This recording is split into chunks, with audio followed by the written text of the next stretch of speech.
r/NoSleep. Posted by UM Patrick. Wrong turn, will I die tonight? Part 1. I knew my day was going too well. This morning I finally fixed my piece of shit Toyota Land Cruiser. An electrical issue with the fuel pump had rendered the Land Cruiser undrivable for the last 6 months. With the issue finally sorted, I was pumped to take it for an adventure through some of my favorite off-road tracks. I quickly loaded a few supplies in the cruiser and headed off. Everything was going well until I took that wrong turn.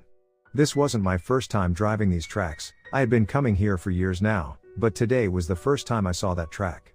It took me about 5 minutes to realize I had taken a wrong turn and was on a track I had never driven.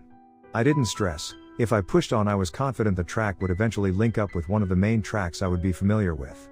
Feeling adventurous, I decided I'd push on, excited to drive a new track and see what challenges I might find. I bit off more than I could chew. After half an hour, some tough hills and a lot of mud, I was stuck. Bogged down to the chassis rails, my recently fixed Toyota sunk into the mud. Without a winch, there was no way I'd be recovering the car myself. Unsurprisingly, being deep in the middle of the bush, my phone showed no signal. I grabbed my keys out of the Land Cruiser and decided to walk further up the track and hopefully find some phone signal, or even better, another car. After 15 minutes of walking and no phone signal, I saw something up ahead in the middle of the track.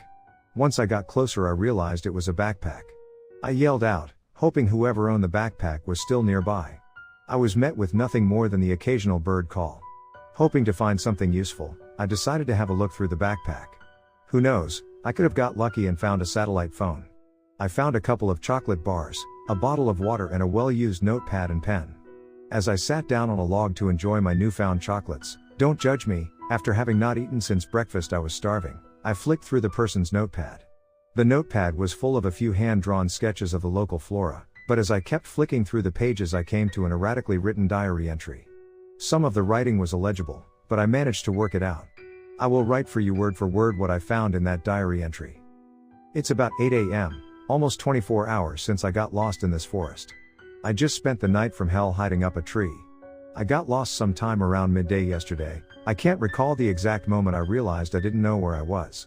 But of course my phone went flat, so I can't use my maps. Pretty sure I've been walking in circles. It hadn't long been sunset and I managed to get a pretty good fire going. I figured if they'd come looking for me, a nice big fire would stand out in the darkness, a beacon of hope. Unfortunately, the beacon of hope turned out to be the beacon of nightmares. I knew something was off when the bush went quiet. No bugs chirping, no birds nesting in for the night, hell, even the mosquitoes disappeared.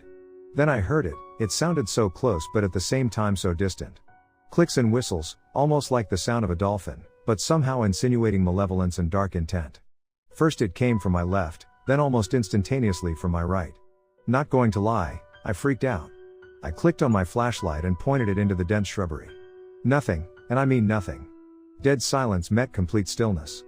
So silent all I could hear was a minute ringing in my ears. The whole world suspended, as if someone pressed pause on the earth. I sat back down and that's when I saw it for the first time. As I sat down and looked up, I saw an outline of a large humanoid shape across from the fire. I pointed the flashlight at it and caught a glimpse of a black shadow, possibly human but bigger. Maybe 7 feet tall? Human-like in stature, but it moved like a house cat. I saw it for a split second, followed by the sound of sticks snapping and shrubs being pushed down. I was shell-shocked, unable to move. After what felt like an eternity, I realized the forest had returned to life. The birds were squawking as they settled in for the night, the crickets were again chirping, and the not-so-friendly mosquitoes had returned to bite at my neck. The foreboding feeling now gone, I walked over to where I had seen what must have been a trick of the light. I thought that until I reached the tree that the shadow had hidden behind. What I can only describe as axe wounds covered the tree.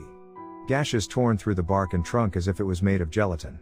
I could clearly see the direction the shadow had run off, branches as thick as my wrist snapped clean off and dense bushes plowed through. Anxiety began to set in. Could this be real? I knew there had to be a logical way to explain this. As I stood there in denial of what I was experiencing, I noticed the silence had again returned. That uncomfortable stillness. Foreboding malevolence drenched over me. I ran to the perceived safety of my fire, the light produced fending off any would-be monsters. As I skittishly looked around, I heard it again, this time directly in front of me, clicking and whistling, moving from left to right. I jerked my torch to the tree line.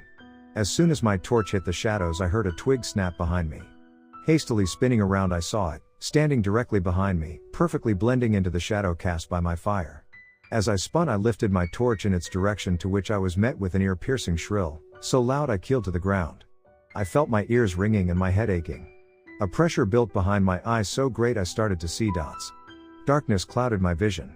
As I regathered my senses, I noticed the creature had gone. Gone, but I could sense it was close. Again I could hear distant clicking and whistling, moving 360 degrees all around me. I started to feel disorientated, nauseous. I lost my balance a few times as I darted around, unsure what to do and how to defend myself from this unknown creature in the dark. I knew I stood no chance taking it on head to head. It was clearly much faster and stronger than any human I had ever seen, not to mention it towered over me, at least a foot taller. Panic setting in, I climbed up the closest tree, seeking refuge from the terror stalking in the darkness. For the next few hours I was met with clicks and whistles from all directions. My fire having since burned out and my torch starved of batteries, I was engrossed by the black of night. I could sense the creature coming and going, fairly certain it was toying with me. Exhaustion took over and I eventually fell asleep. I don't know for how long, minutes, an hour maybe? Who knows? But I awoke to that all too familiar shrill. The tree I had claimed as my makeshift stronghold shook and creaked. I jerked to alertness, nearly falling out of the tree as I did so. Loud scraps came from below, paired with a taunting squeal. The tree shook and swayed as I clung on for my life. As my grip started to fatigue, convinced I was about to fall to my death, I realized the tree had ceased moving and an unnerving silence had returned. I noticed hints of orange on the horizon, the sun daring to peek over the distant hills. The sounds of the forest returned, greeting me with the start of a new day. Had the creature gone? Was it nocturnal, forced to seek shelter from the sun's rays? Once I worked up the courage, I climbed down from the tree. The tree's thick trunk now covered in deep long scars. I collected my backpack and ran. I just ran until I collapsed from exhaustion. I am now lost deeper in this forest, but the sun is up and I think I am safe. I am going to walk as far as I can today and hopefully find my way out of this haunted scrub land. If not, at least walk far enough that I leave that beast behind. I took in a deep breath. Was what I just read real? Or was this the manuscript of a crazed bushwalker? No way could this have happened. Furthermore, where was this person now? Why was their backpack left in the middle of the track? I looked up at the sky, the sun dropping behind the distant hills, taking its leave of absence for the night. I had to make a choice, push on and try to find rescue or seek shelter for the night in my broken down Land Cruiser. My nerves got the best of me, as I turned around and headed back to the sanctuary of my old Toyota. Climbing in and locking the doors, I have now decided to bunk down for the night. At least I now seem to have some form of phone reception, albeit minimal. Questions run through my mind. Am I in the creature's territory? Has it seen me? Will the thin glass and steel surrounding me be enough of a deterrent? Will I make it to morning? Will I die tonight? Posted by Patrick. Wrong turn, I caused a massacre. Part 2. The way my night had been going, I was glad when I got phone signal. I thought I would be able to call for some help. Instead I called my friends to slaughter. I'd been hiding in my bogged Toyota Land Cruiser for half an hour when my phone dinged and I got a text from my best mate Bill. Hey Ryan, how'd the cruiser go on the tracks today? Holy shit, I thought, some phone reception.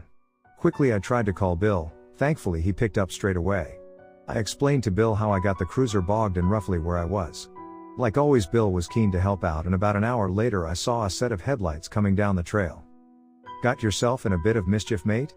Bill yelled out the window of his Nissan Patrol. The rivalry between Toyota Land Cruiser and Nissan Patrol is old as time. Bill was reveling in the fact his patrol had to come rescue me and my Land Cruiser. Been a hell of a day, Bill, I called back. Firstly, mate, I bet you could go one of these, Bill said as he hopped out of the patrol carrying 2 fresh beers. Shit, driving like always, Ryan, a familiar voice teased from the other side of the car. Our mate Greg popped round the corner of the patrol, also with cold beer in hand. As we knocked the top off a couple of cold beers, I filled Bill and Greg in on the events of my day. You're full of it, mate, Greg scoffed, taking a swig of his beer. Don't believe me? Here, read it for yourself. I passed the notepad over to the guys. Over the next few minutes both the guys had a read of the notepad. I could tell that they both were a little scared/worried by what they read. Well, fuck this, let's get that Toyota out of the mud and go home, Bill said as he stood up, walking over to the cars. As Bill and I started planning the recovery of the Toyota, a muffled scream sounded from the nearby scrub, followed by the sound of glass shattering. Bill and I looked at each other. Greg? I called out. Bill and I ran in the bush, broken glass littered the ground, the remains of Greg's beer. An almighty crash sounded, a massive bang and more broken glass. From back in the direction of the two cars. Running back to the cars we found Greg. Greg's body was embedded into the Toyota's windscreen. Greg's head, separate from his body, was sitting squarely on the hood. Greg's blood painted the hood of the Land Cruiser. Deep gashes ran the length of Greg's torso. Large chunks of flesh dangled from his legs. What the hell is going on? What could have done this? Bill questioned, both of us frozen in horror. A sound to my right snapped me out of my frozen state. A clicking sound, gradually getting louder. Holy shit, Bill, the monster from that notepad is real. An ear-piercing squeal cracked through the night. The sound hit me with a headache unlike anything I had ever experienced. I tried covering my ears as the squealing intensified, but it had no effect. The pain building in my head brought me to my knees. Out of the corner of my eye I saw Bill had also collapsed on the ground. The sound ceased and I turned to look at Bill. Tears leaked from his eyes and I noticed he had dark red blood running out of both nostrils. "We have to run," I croaked to Bill. As I began to get back up to my feet, I felt a coldness creep over me. That's when I noticed the silence. The forest frozen, as if the leaves and wind themselves were too scared to move. I clambered up to my feet, unbalanced. I started over to Bill who was still on the ground. Approaching Bill I reached out with a hand to help him up. "This thing is playing with us," Ryan, Bill said as I helped him to his feet. His face was white as a ghost, undoubtedly he was as unnerved as I. "Christ's sake, look what it did to Greg? He is torn to shreds," I replied. Shock and panic started to set in. "We've got to get out of here, mate." "Come on," Bill stuttered as he started jogging towards the patrol. As I took a step to follow him, something launched me through the air. I crashed onto the ground and then another ear-splitting shrill hit me. Again I pointlessly tried to cover my ears. The pressure in my head too great this time. Black dots encompassed my vision, slowly closing in. Before I knew it, the blackness engrossed all. When I came to, Bill was gone. "Bill! Bill, where are you?" I yelled out. Frantically I began looking around. I feared for my friend, but at the same time I feared for myself. As I walked around the side of my Land Cruiser I found Bill. Bill lay limp on the ground in front of me. A deep, crimson laceration crossed Bill's neck, blood ran down his shirt. His eyes stared blankly up into the night sky. I noticed Bill's car keys clipped on his belt loop. Without any time to spare I ripped them off and made a dash for his patrol. I practically launched myself into the front seat of that patrol, slammed the key into the ignition and cranked the car to life. I spun the patrol around and raced back up the track. I drove out of the bush as quick as I could. I'm currently parked up in the McDonald's car park. I've made a call to the local police station who are on their way to me now. I am pretty sure they don't believe my story, probably thinking I just murdered my friends during a bad drug trip. I will let you know how this goes.